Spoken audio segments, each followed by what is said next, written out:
Sasabihin ko sa inyo, paano na lang pag wala ang Panginoong Jesucristo, hindi niya in-offer yung kanyang sarili para sa atin. Marami pang mga ama ng tahanan na balasubas, di ba? Alright, so I hope yung mga awitin na narinig natin ay na hinanda yung ating mga puso. Amen? Pwede bang paupuan dito itong mga bakante dito sa harapan? Mga ushers, upuan niyo yan. Yung mga kabataan dyan na nasa likod na nagkukwento-kwentuhan lang naman, nagsiselfo-cellphone, paupuin nyo doon. Alam ko dyan, kanina pa ako nakakita dyan na nagkukwento-kwentuhan eh. Okay, so today is obviously we're celebrating Father's Day. At alam nyo, magpasalamat tayo sa Panginoon na may pagkakataon tayo na bigyan man lang ng parangal ang mga tatay. Ano? Bagamat, mga kapatid, walang tatay na perpekto. Nakikinig tayo?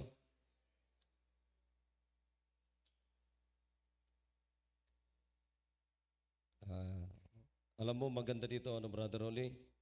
Pagpalitin mo, mas gusto ko ang mga lalaki na nasa harapan. Ha? Ang mga babae dyan sa likod.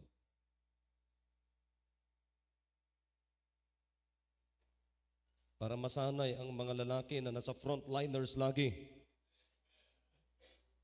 Kung kayo ay sanay kayo sa bahay nyo na ang nangunguna ang babae, hindi po ganyan ang turo ng Biblia. Alright? Nakikinig kayo mga kalalakihan? Hindi rin ako naniniwala na sabi ng iba, ako kasi tahimik lang ako na tatay sa bahay. You're wrong. Okay? Mali ka. Dapat ang may boses sa tahanan, lalaki. Oh yeah, ambira. Kaya kayo mga lalaking may mga ganyang paniniwala, mali ka. Dapat ang may boses sa bahay, it should be the man. Dapat pag gumawa ng decision, it's always be the man, the leader, the father. Okay?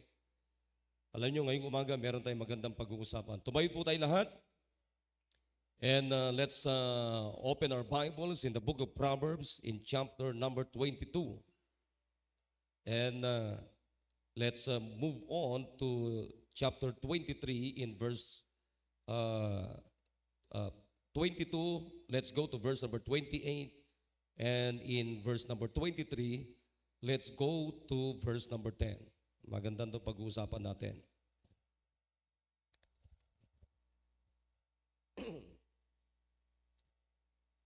Okay, can you shout amen kung nandiyan kayo sa talatang yan? Amen? Yan. Pwede ba yung mga sumigaw lang, mga tatay? Yun, pambira, napilitan. Ano? Sige, dito tayo sa verse number 28. Ako na lang magbabasa. Proverbs 22 in verse number 28. Proverbs 23 in verse number 10. Alright, ako na lang po.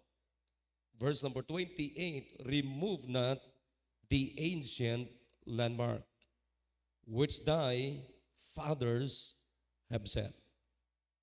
Verse number 10 in 23. Remove not the old landmark, and enter not into the fields of the fatherless. I'm going to talk to you in this subject this morning about father's landmark. Father's landmark. Alam nyo, kayo mga tatay na wala pang landmark, this is the right time to get this landmark. I'm going to explain you what the word landmark means in the Bible. Okay, so I hope mga kapatid, naniniwala ako na ang mensaheng ito ay blessing sa atin. Una, sa mga tatay. Pangalawa, kayong mga magiging tatay balang araw. Maraming sinasabi nyo, hindi pa naman ako tatay. The message is not for me. No, this is for you. Amen? And I believe this is for everybody. Nanay ka man, pero pwede mong kunin ito bilang landmark ng buhay mo. Okay? So, are you ready? Amen? Again, ang pag-uusapan natin ngayong umaga ay Father's landmark.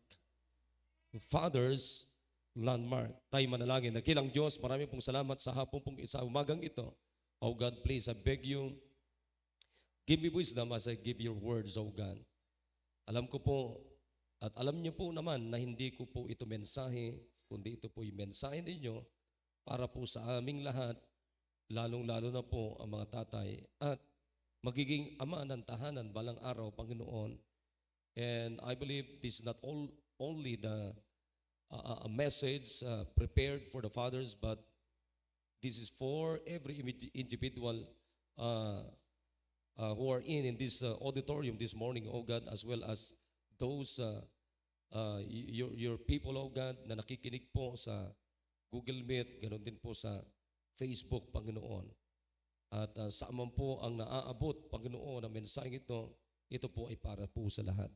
Please save the unsaved and baptize the converts, oh God, and please give us revival, oh God. Once again, forgive us our sins. In Jesus' name, amen. Sige, pwede na kayo umupo. Everybody, umupo na maayos sapagkat maganda po itong pag-uusapan natin. Diyan sa baba, baka may mga tatay pa dyan or mga tao pa dyan, mga kapatid, na hindi naman kailangan doon, ay kinakailangan paakyatin na po. Alright? So, I hope and I pray that everybody is ready for the preaching of God's Word. Amen? Yan, yun po ang pinuntahan natin dito. Okay, so once again, we're going to talk about Father's Landmark. Father's Landmark.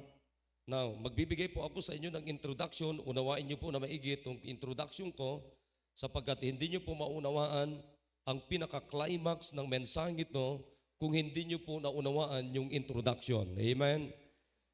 Now, let us understand the word Proverbs. Proverbs. Ano po ang ibig sabihin ng salitang Proverbs? Now, the word Proverbs, galing po yan sa Hebrew word na masyal.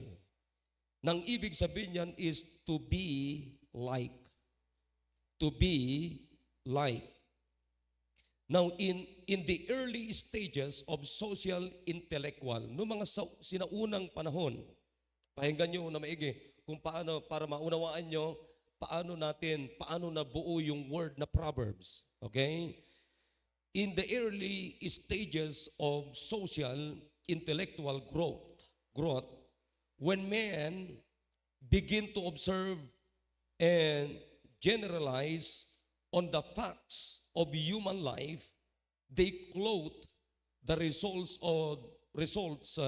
of observation in the form of short and pithy sentences. Pithy sentences. Pag sinabi nating pithy, yung mga agresibo na mga pangungusap. Okay? So, the Proverbs of Solomon, the son of David, king of Israel, the word proverb itself means a sententious, brief saying, setting forth practical wisdom. Nakukuha niyo mga kapatid? Pag sinabi nating Proverbs, a sententious, brief saying, setting forth practical wisdom.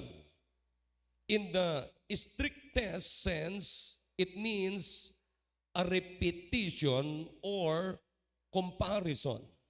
Yan po ibig sabihin ng Proverbs. Repetition, isang pangungusap, isang sentence yan na kung tawagin ay mga repetition or comparison.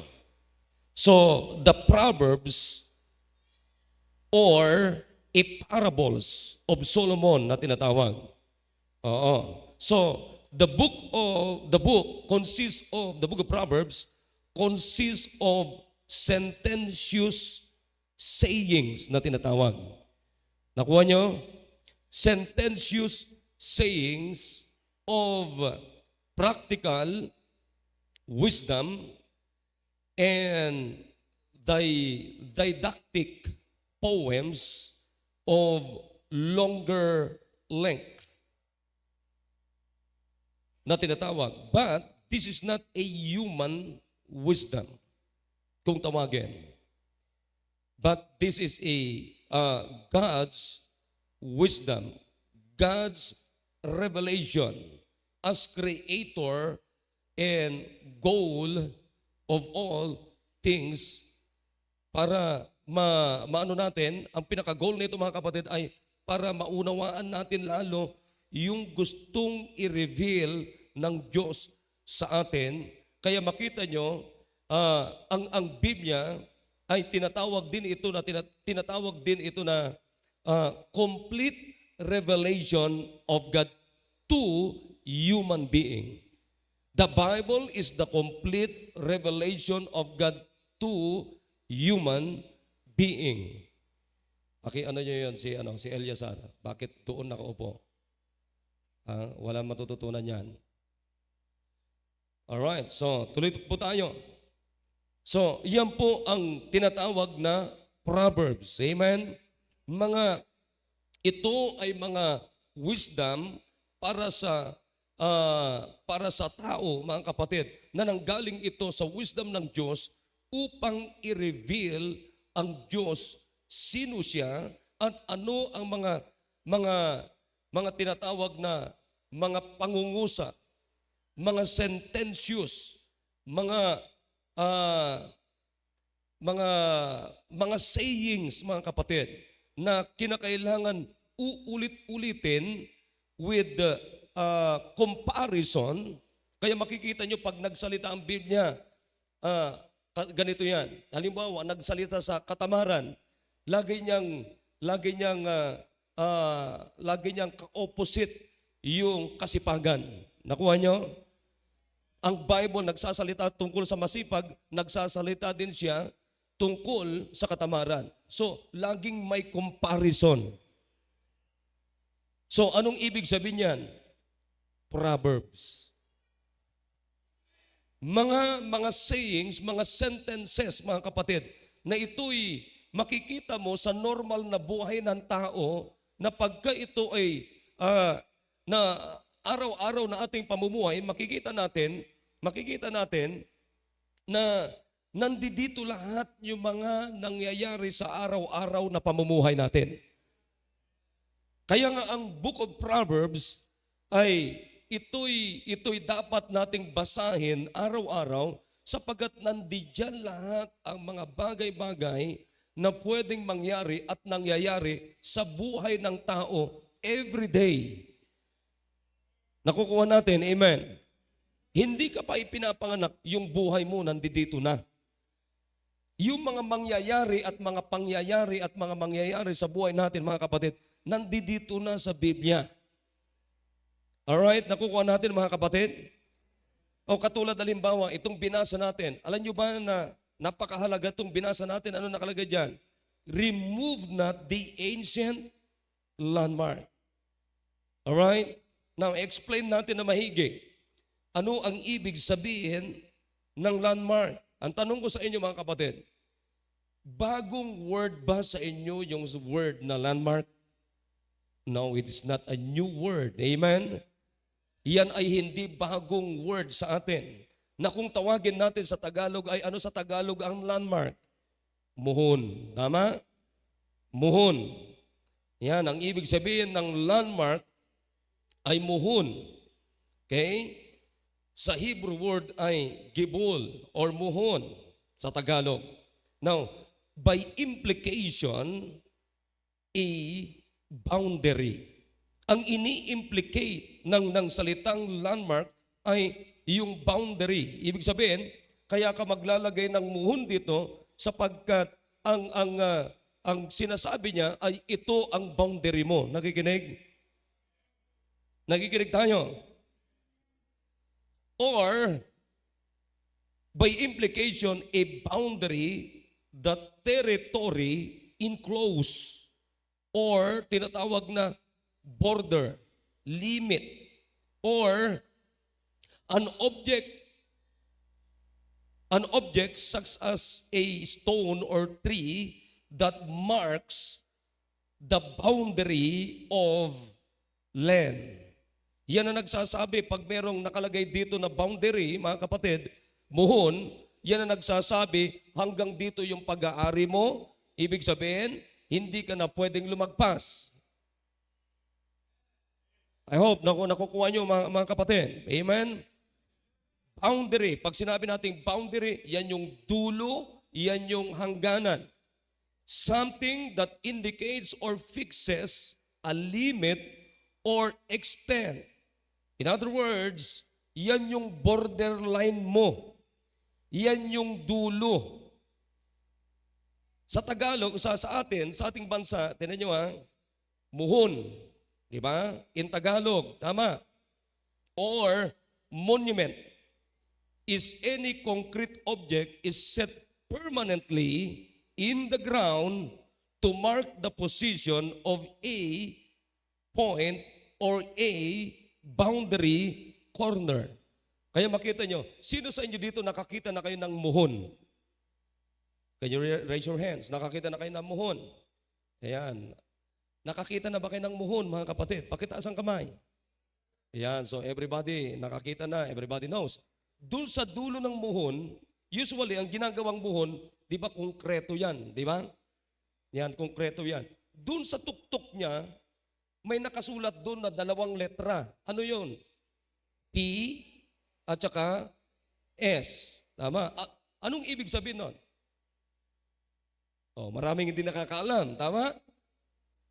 Marami ang hindi nakakaalam yung ibig sabihin PS. Yung P, pangit. No, hindi po. Ang ibig sabihin po niyan ay, sino nakakaalam? Yung mga Judetic. Ang ibig sabihin po niyan ay private survey. Kuha niyo po? Private survey. Yan. Ngayon, nung unang panahon, makinig kayo na maigi, in Joshua's time, like in chapter 13, in the book of Joshua, up to chapter 21, the land was divided and the boundaries marked out for each tribe. Moses had already warned the people that when they reached the promised land, they should not cheat. Nakikinig tayo? They should not cheat their neighbors by moving one of the landmarks to give themselves more land and their neighbors less. Nakalagay yan sa batas nila. Sa Deuteronomy chapter 19 in verse number 14, chapter 27 in verse number 17. Nakalagay dyan, bilin ni Moses na pag nakarating sila sa promised land, maglalagay sila ng mga landmarks. Nakikinig. Sapagkat kaya mahalaga yung landmarks para malaman nila saan yung limit nila, saan yung boundary nila, saan yung hangganan nila. Now, makinig kayo. The spiritual meaning of this, mga kapatid, sa ating mga Kristiyano, simula nung tinanggap na natin si Jesucristo bilang Panginoon at sariling tagapagligtas natin, mga kapatid, dapat meron ding landmark ang ating buhay. Hindi po bara-bara. Hindi po ang Kristiyano ay dapat may landmark ang buhay mo. At may mga landmarks na dapat nating gawing landmark sa buhay natin. Hindi po pwede, katulad yan kapatid, o katulad yan, may mga katabi tayo na lupa, may mga nasa harapan tayo na lupa, may nasa likuran tayo na lupa, may nasa gilid tayo, left and right, front and rear. Pero, lahat ng mga dulo-dulo na yan, lahat ng mga corners na yan, meron tayong muhon dyan. Naiintindihan nyo ba? At hindi tayo pwedeng lumagpas dyan, at yung katabi natin, hindi rin sila pwedeng lumagpas. Bakit? Sapagkat merong muhon dyan, at ang naglagay dyan, mga kapatid, ng muhon, ay walang iba kundi yung tao na merong authority mula sa gobyerno na siyang maglagay sa muhon na yan. Ako, wala akong authority na maglagay dyan. Usually, ang naglalagay dyan, tama ba ako, brother? Geodetic, di ba? Tama ba ako? Mga geodetic engineers. Sapagkat sila yung may mga authority na mag-survey ng mga lupa-lupa dyan at sila rin ang may karapatan na maglagay ng mga muhon. And sila ay authorized mula sa gobyerno. Nakikinig tayo. Ngayon, puntahan man naman natin mga kapatid yung ating buhay bilang mga Kristiyano. Bilang mga Kristiyano, since then we accept Jesus as our Lord and Savior, mga kapatid, hindi pwedeng walang landmark ang buhay natin. Hindi po pwedeng walang muhon ang buhay natin. May mga areas sa buhay natin na hindi na dapat tayo lumagpas. May mga lugar, mga kapatid, na hindi dapat puntahan ng mga anak ng Diyos. May mga words na hindi na dapat nating sabihin bilang mga anak ng Diyos. So a lot of boundaries, and we must know what must be our landmarks. Amen. Kaya anong sabi ng Bible dito? Remove not the ancient landmark. Huwag aalisin ito. Remove not. Bakit? Anong ibig sabihin yung salitang remove? It means to retreat. Retreat. Departing away. To change the location. To change the position. To change the station. To change the residence. So don't remove the landmark. Amen? Huwag mong aalisin yung landmark na yan. Kaya nga sabi ng Biblia dyan, remove not, because, ano sabi ng Biblia? Remove not the old landmark and enter not into the fields of the fatherless. Kasi pag tinanggal mo yung muhon mo, lalagpas ka dyan. Hindi mo na pag-aari yun. Amen! Kayong mga mahilig, alam nyo ba, pag tinanggal mo yung landmark, tapos minove mo, you are a cheater. Come on, amen? You are a cheater. Don't cheat your neighbors. Bilang Kristiyano, mga kapatid, dapat alam natin yung boundary natin. At dapat meron tayong tinatawag na permanente na muhon. At ang muhon na yan ay hindi ikaw ang naglagay. Ang naglagay sa muhon na yan ay tamang persona, so you should not and you must not remove the landmark. Amen. Kabilin-bilinan dyan. Tingnan mo dito. Aaralin natin sandali. Bago tayo magpakalaot-laot kasi mahalaga ito. Anong sabi ng Bible dyan? Anong sabi ng Biblia, mga kapatid? Sa talatang binasa natin, sabi ng Bible, remove not the old landmark and enter not into the fields of the fatherless. Ha? Pag tinanggal mo yung muhon, let's say ito yung muhon, ayan, ito yung muhon. Yan. Pag tinalis mo yung muhon, makakapasok ka sa hindi mo dapat pasukin at mapapasukan ka na hindi naman dapat manghimasok. Nakikita niyo ba yung risk, mga kapatid? Makakapasok ka sa hindi mo dapat pasukin at mapapasukan ka rin ng hindi dapat manghimasok. Bakit? Kasi nawala yung boundary. Samantalang sabi ng Biblia, remove not and enter not into the fields of the fatherless. You know the word fatherless means? Fatherless means lonely people. Amen? Orphans. Orphans. Or a bereaved person. Bereaved person. Anong ibig sabihin ng bereaved? Mga nawalan. Ha? Kaya mga kapatid, para sigurado ka, hindi ka manghihimasok sa anumang, kahit kanino kapatid, huwag mong alisin yung muhon mo para hindi ka rin mapasukan, mga kapatid.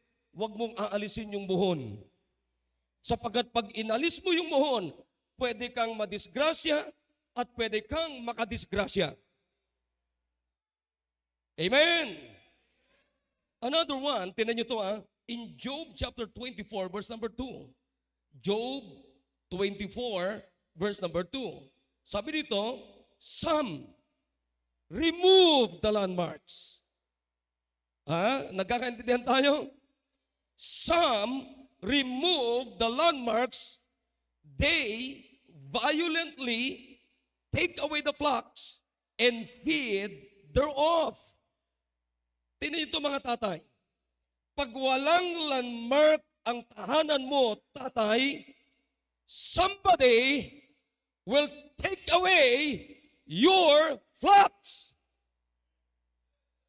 Somebody violently take away your kids. Kaya nga mga tatay, kapatid, sabi ko sa inyo, ang tatay dapat meron kang permanenteng muhon sa tahanan. Or else, pwede kang pasukin and somebody violently papasukin ka at pagsasamantalahan yung loob ng pamilya mo.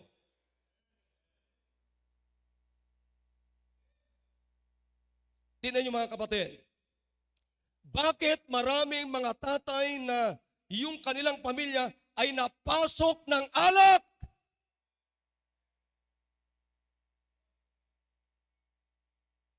Wala may gusto. Ulitin natin. Bakit maraming mga tatay, mga kapatid, maraming mga pamilya na yung mga anak ninyo napasok ng sigarilyo?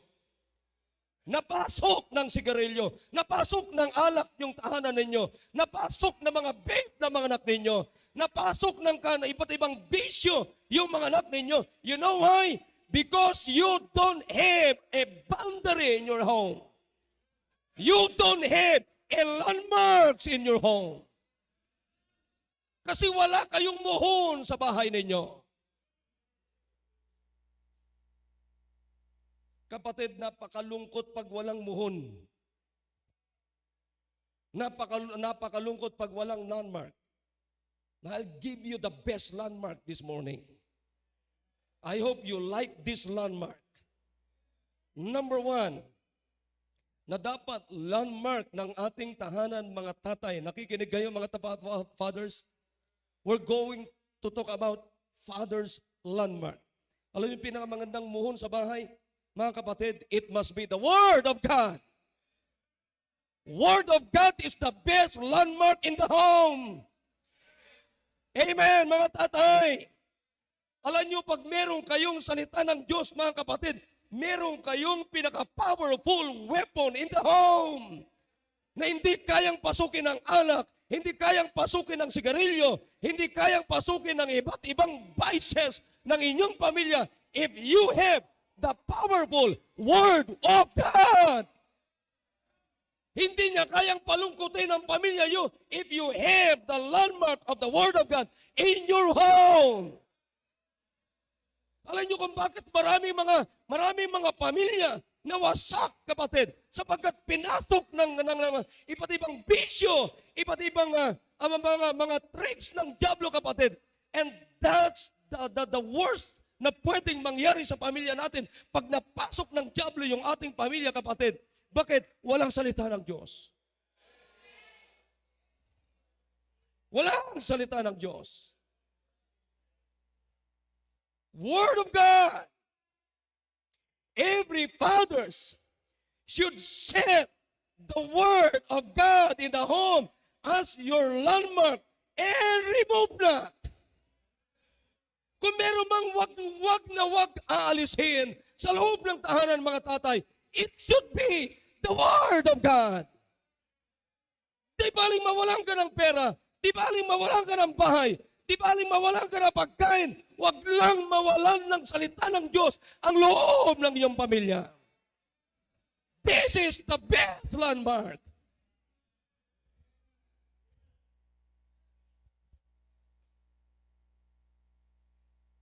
Why the Word of God is the best landmark?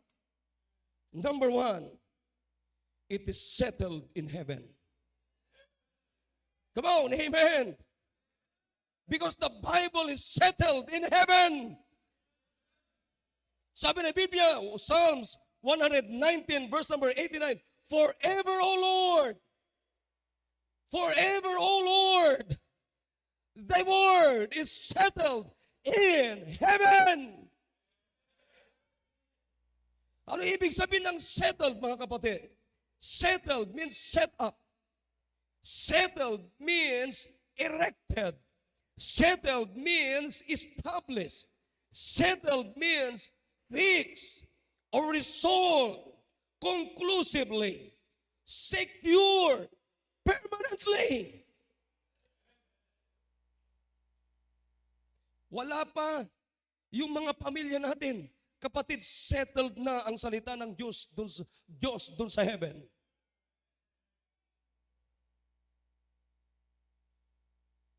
Kaya nga kapatid, wala na tayong ibang pinaka-the best na gawing muhon sa tahanan natin. It should be the Bible. Nakikinig tayo mga kapatid. Mahalagang Biblia. Dito tayo matututo tungkol sa Diyos. Walang Biblia, hindi nyo makikilala ang tunay na Diyos.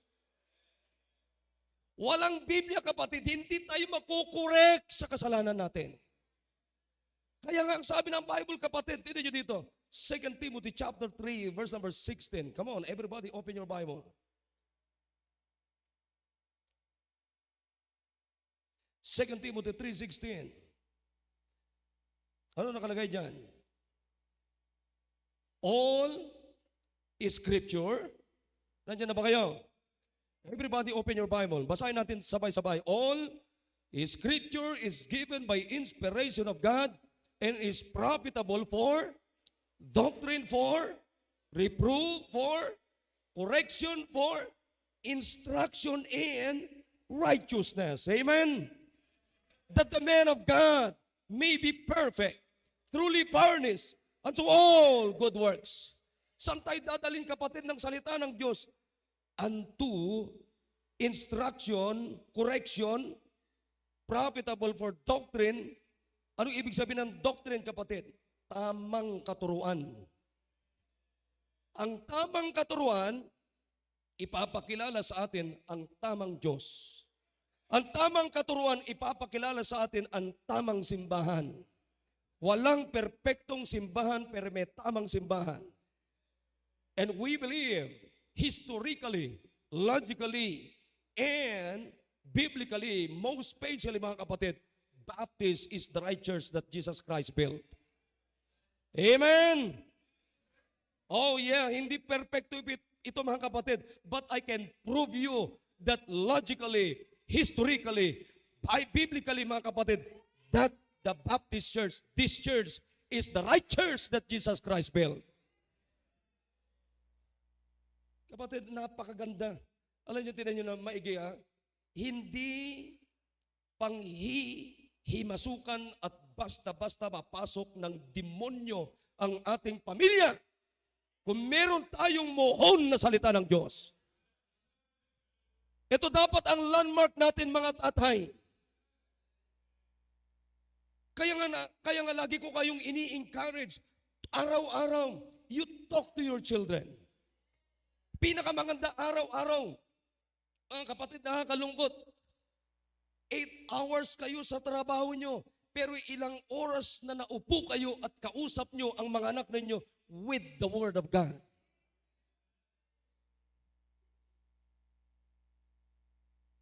Sige nga.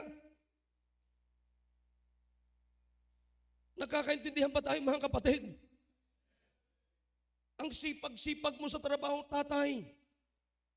Sipag-sipag mo sa trabaho, nanay. 8 hours, mag-overtime ka pa.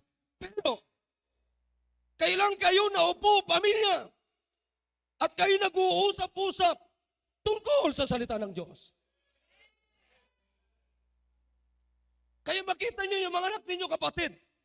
Tingnan nyo ha, pag hindi totoo na salita ng Diyos ang pinakamuhon ng bahay ninyo, yung anak mo papasukin na mga iimpluwensyahan ng mga bakla.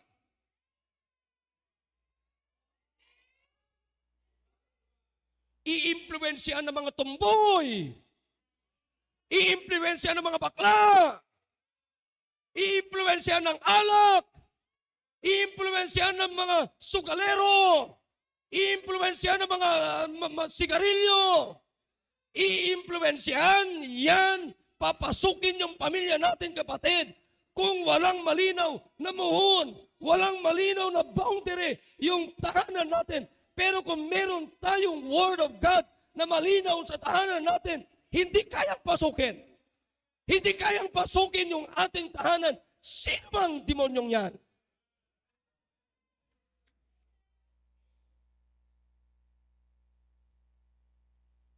Nakakalungkot. Ito, sasabihin ko sa inyo.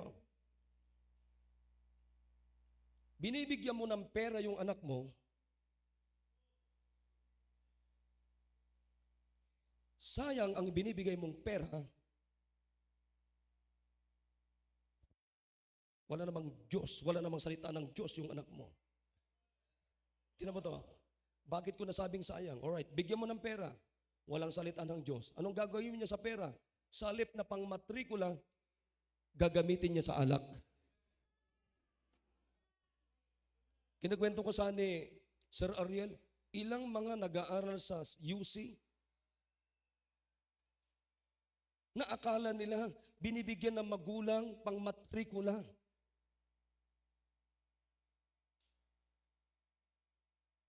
Ang alam ng nanay, binibigay yung pamatrikula bawat semester. Yung pala hindi pumapasok ang anak niyang estudyante.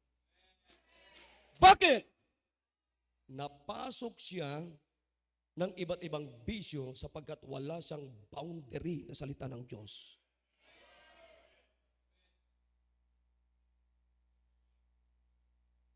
Alam mo, pag sinabi mong muhon, ayan, tinan mo ha, pag sinabi mong muhon, ayan, eto muhon. Eto pag-aari ko, mula dyan. Mula dyan. Hindi ko na pwedeng angkinin ito sapagkat ito nga ang muhon. Hindi rin niya pwedeng angkinin yung akin kasi may muhon kami. Pag tinanggal ko tong muhon, pwede siyang magpasok dito nang gusto niyang ipasok at pwede rin ako magpasok doon, gusto kong ipasok. So that's violence. Napaka-violente yun, magulo yun. Baka isang araw mga kapatid, mag-aaway kami, papatayan kami. Makinig kayo. Ilan ng mga pamilya at mga kabataan at mga anak natin na nagpatayan, nagkagulo, dahilan sa walang salita ng Diyos. Come on. Everybody listen up. Ha? Nakikinig kayo mga kapatid? Pero pag may salita ng Diyos tayo mga kapatid, hindi tayo kayang pasukin ng anumang panluloko ng dyablo. Bakit? Kapatid, pakinig kayo na maigi. Itong Biblia, this is the best landmark in the home because it is settled in heaven. Anong ibig sabihin niyan? Tingnan niyo na maigi ito. Psalms 119 verse number 160. Huwag niyo nang buksan. Babasahin ko sa inyo. Isulat niyo lang yung verse if you like to write it down. Psalms 119, 160. Thy word is true from the beginning, and every one of thy righteous judgments endureth forever. 1 Peter 1:23. Being born again, not of corruptible seed, but of incorruptible, by the word of God. Paano tayo naligtas mga kapatid? By the word, by the incorruptible word of God. Hindi nakukurap, hindi nasisira, which liveth and abideth forever. For all flesh is as grass, and all the glory of men as the flower of grass. The grass withereth, and the flower thereof falleth away. But the word of the Lord endureth forever. Kapatid, sabi ng Biblia, yung bulaklak, yung damo, nalalanta. Pero sabi ng Biblia, kapatid, but the word of the Lord endureth forever. And this is the word which by the gospel is preached unto you. Alam niyo ba kung ano naririnig niyo dito every Sunday? The incorruptible word of God. Alam niyo kung ano naririnig niyo dito? Yung salita ng Diyos, yung aklat na settled sa langit. Wala ka pa, wala pa ako, wala pa tayo dito. Nandito na ang salitang ito. At ang sabi ng Biblia, langit at lupa lilipas, subalit ang salita ng Diyos kailanman hindi lilipas. That is why this is the best landmark in your home, fathers. Hindi ito kayang lusawin ng panahon. Hindi ito kayang lusawin ng problema. Kundi ito ang lumulusaw sa bawat problema ng tahanan natin.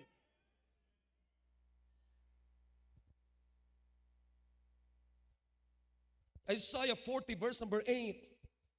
The grass withereth, the flower fadeth, but the word of God shall stand forever. Ito ang landmark na kahit sino man, wala tayong karapatan na alisin dahil Diyos ang naglagay. Kaya mga kapatid, ilagay natin ito. Ito dapat ang landmark ng ating pamilya at hindi dapat alisin sa bawat tahanan natin, mga tatay. Amen, mga tatay. Nakakalungkot. Tingnan nyo paanong hindi madaling pasukin ang bahay natin. Linggo lang umaga lang kayo nagsisimba. Linggo ng umaga lang kayo nakakakuha ng Word of God.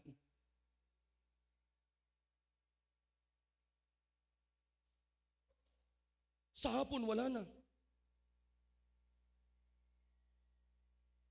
Kapatid, wala tayong ibang kinikilala at kikilalanin at isiset na muhon ng ating tahanan, kundi dapat salita ng Diyos. Kaya malinaw dito, mga kapatid, ito yung sinet ng Diyos sa atin, ito yung sinet na mga nauna sa atin, wala tayong karapatan na alisin. Nakikinig tayo? Word of God is settled. A settled landmark. Nakikinig kayo? A settled landmark. Number 2, a perfect landmark. Amen! Psalms 19 verse number 7, the law of the Lord is perfect, converting the soul. The testimony of the Lord is sure, making wise the simple. Perfect means integrity. Perfect means without blemish. Perfect means upright. Perfect means complete. Perfect means without spot. Perfect means undefiled. Mga tatay, ang mga pamilya natin, ang mga anak natin, maging tayo, walang perfect na tatay. Walang perfect na pamilya. Walang perfect na mga anak natin. No one is perfect. But bless God, ladies and gentlemen, we have a perfect landmark, which is the Word of God. Set the perfect landmark in every homes this morning. Amen. Mga kapatid, ito yung muhon na hindi nagdudulot sa atin, kapatid, ng pagkalito, pagkasira. Kaya nga ilagay natin ang muhon na ito para ang mga anak natin ay hindi kayang lituin ng mga nanlilito sa sanlibutan ito. Para yung mga anak natin, hindi sila kayang impluwensyahan ng anumang iba't ibang vices sa mundong ito. Let's put this landmark in the home.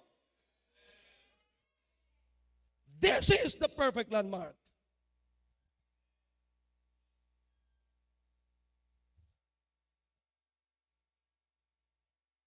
Makinig kayo.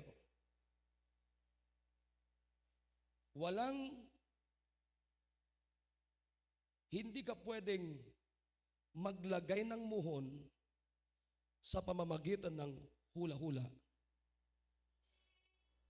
Dito, nung naglagay tayo ng muhon dito, kinakailangan kukunin mo muna yung pinaka-mother na muhon. Bago mo sukatin, bago ka maglagay ng isang muhon. Nakikinig kayo? Kaya tignan nyo sa taas, nagkaloko-loko doon. Bakit? Kasi hindi naman yung nagsusurvey ang nasusunod.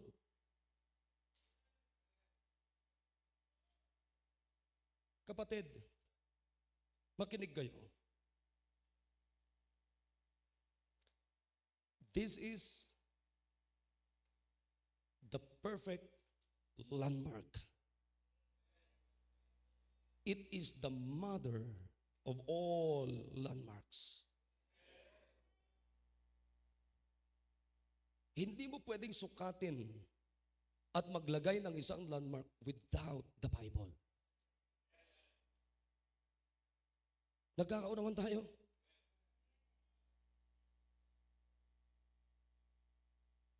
Kaya nga, ano nangyayari sa pamilya natin? Nanghuhula yung mga anak natin. Ano nangyayari sa mga anak natin? Nalilito yung mga anak natin. Ano nangyayari sa ating mga tatay? Nanghuhula tayo ng ating leadership. Ano nangyayari sa ating mga nanay?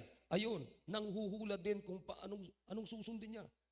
Alam niyo ba na napakarami mga nanay na hindi alam kung anong susundin? Ang dami mga nanay, mga kapatid na they do not know how to submit to their own husband. Samantalang sabi ng Diyos, wives, submit. And husbands, love your wives. Good night. Ngayon, alam niyo ba ngayon, hindi na po uso yung kasal.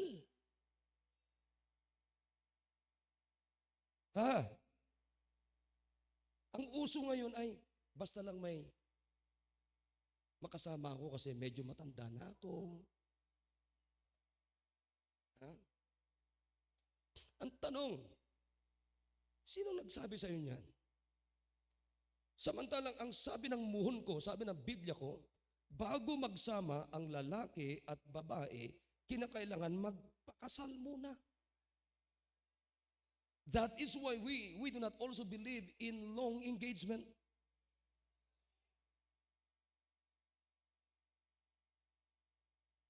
Ngayon, ang tao sinusubukan na ikasal yung parehas babae. And then, paano ngayon sa during kasalan? You may now kiss the bride. Who's the bride? And who's the groom? Tapos lalaki sa lalaki, pilit ikasal na mga mangmang na mga gumagawa niyan. Mga mangmang na mambabatas natin. Tapos during kasalan, sino ngayon na magpapalda doon? At sabi na magkakasal, alright, this is your time.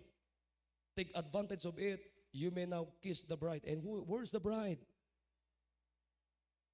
Tapos maglalaplapan parehas lalaki.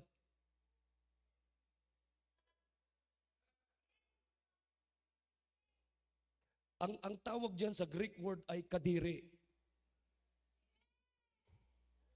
Mga kapatid, pinipilit na isaksak ng tao yun. Pinipilit na inormal ang tao yun. Katulad yung kabaklahan.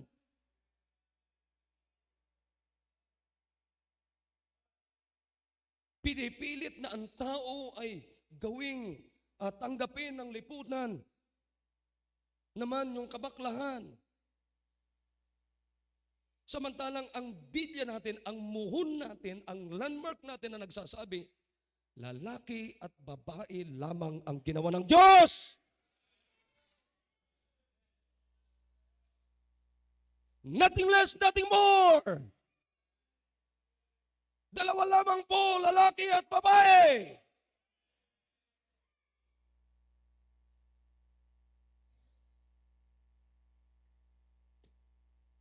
pag may muhon tayo, walang nalilito. Tama? Kumpiyansa ka na hanggang dito lang yung pag-aari mo. Bakit? May muhon.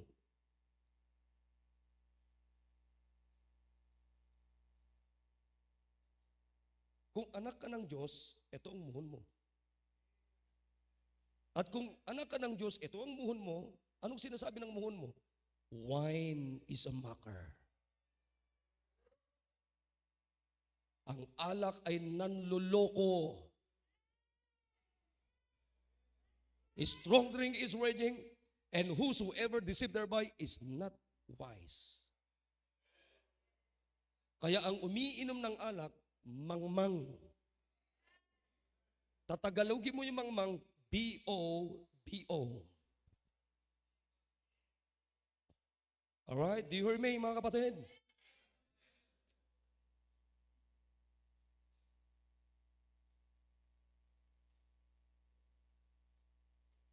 Anak ka ng Diyos. Ano sabi ng Biblia? Your body is the temple of God. Huwag mong lagyan ng usok yan. Because your body is the temple of God. Kapatid, yung geodetic engineer pwede magkamali na maglagay ng muhon. Pero makinig kayo, ang aklat na ito walang pagkakamali. Pagdating sa pagpapamilya, nandito. Pagdating sa pagtitrain ng anak, train up a child in the way he should go, and when he is old, he will not depart from it.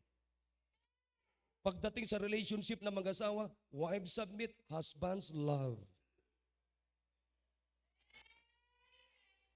Kumpleto. Kaya nga, perfect. Hindi ka nanguhula. Samantala ngayon, mga kapatid, maraming mga nanay na siga sa bahay.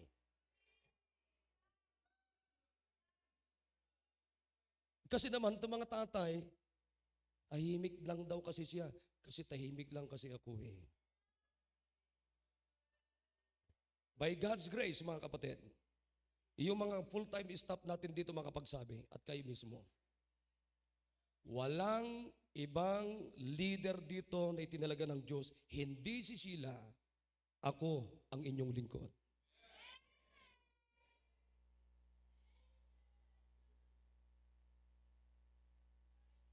Kaya ang simbahang ito ay rule ito mula sa Diyos at ang lalaking itinalaga ng Diyos dito. Hindi ito rule ng babae. Hindi babae ang nagro-rule dito. Dapat hanggang doon sa pamilya nyo rin. Dapat lalaki ang leader. Amen. Men should be the leader in the home. We, fathers, should be the leader in the home. Because God put the man, the father, should be the leader in the home.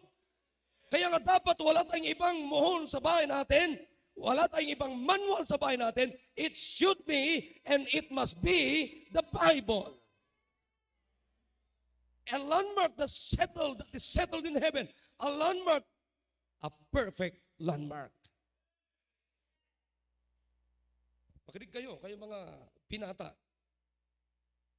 Yung mga pagganong-ganon nyo ngayon, binata kayo. Ha? Yung mga pagganong-ganon nyo.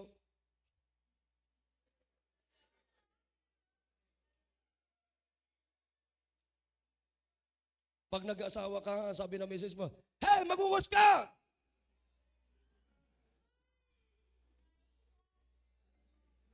Ang tawag dyan sa Japan, takusa. Takot sa misis. Kapatid, walang sigawan sa tahanan kung meron tayo nito. Tanong, masama ba maghugas ang tatay? Ito, sasabihin ko sa inyo, hindi. Masama ba maglaban tatay? Hindi rin. Masama ba magsampay ang tatay? Hindi rin. Ang masama, pag hindi magandang posisyon. Hindi nakuha. Ano maglalaba ka?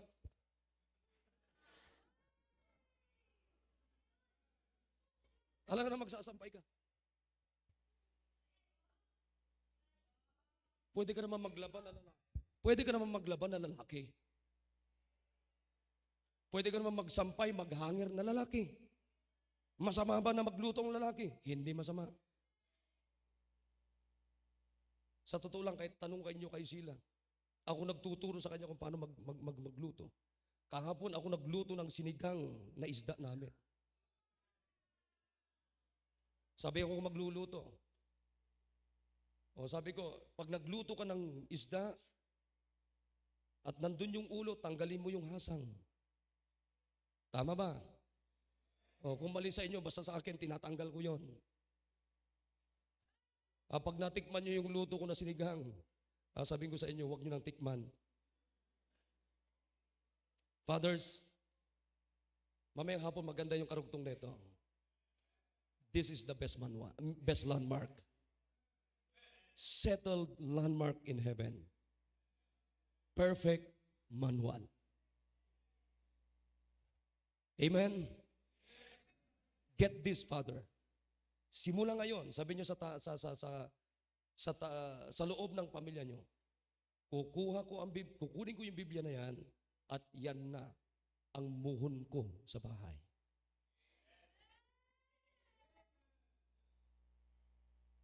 Mga tatay, palagay niyo mga tatay. Ha?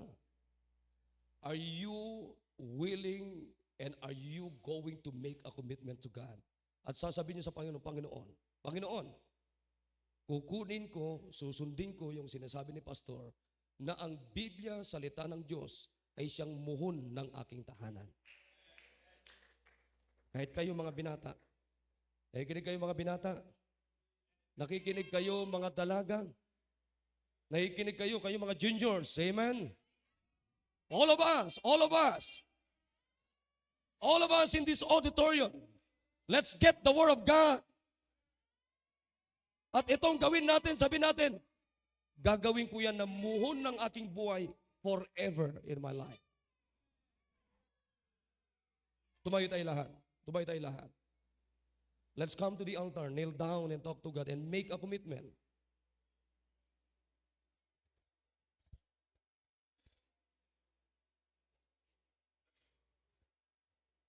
Sige po. O, maaaring may mga tatay hindi marunong mag-pray.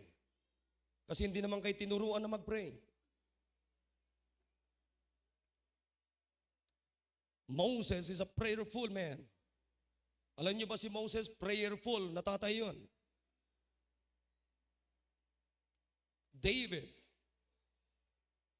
prayerful si David, King David. King Solomon, prayerful si King Solomon.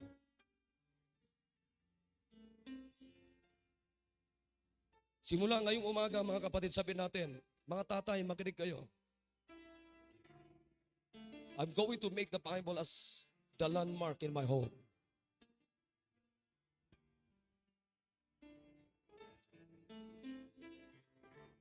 A settled landmark in heaven. A perfect landmark is the Bible. Get the Bible. Young men, young lady, young men and young ladies, juniors, mothers and fathers, kunin natin ito. Ito yung perfect na muhon ng ating tahanan. Ito yung perfect na muhon ng ating buhay. It will make you perfect.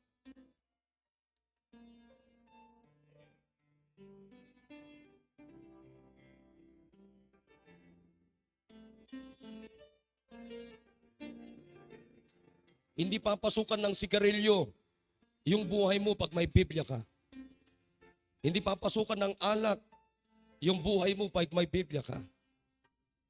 Hindi papasukan ng mga homosexual people yung pamilya mo pag may Biblia ka.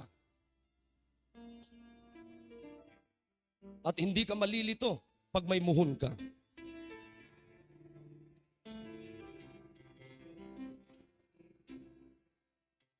At hindi magiging violente ang buhay mo pag may muhon ka na salita ng Diyos.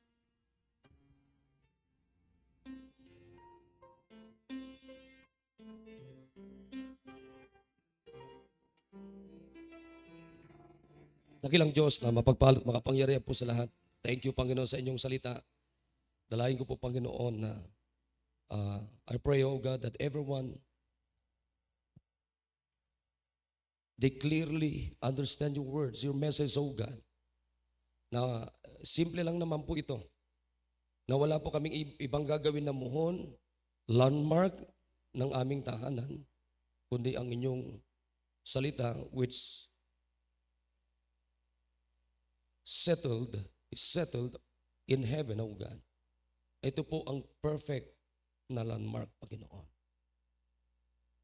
Hindi kami malilito, hindi kami makukonfuse, hindi kami manghuhula. And really, oh God, this is our protection. Bawat landmark ay siyang protection namin. Naniniwala kami na ang Biblia, ang inyong banal na salita, ay protection po namin. Sa mga iba't ibang pwedeng manghimasok sa aming pamilya para masira, para magiba, para mawasak, Panginoon. In fact, marami na pong nawasak na pamilya, pero nung nagkaroon po kami ng Biblia sa aming pamilya, Panginoon, naayos po, unti-unti. Bless niyo po ang mensaheng ito, Panginoon. At binabalik namin sa inyong kapurihan sa pangalan ni Jesus. Amen. All right, I hope we can shout a loud amen for the message. Amen.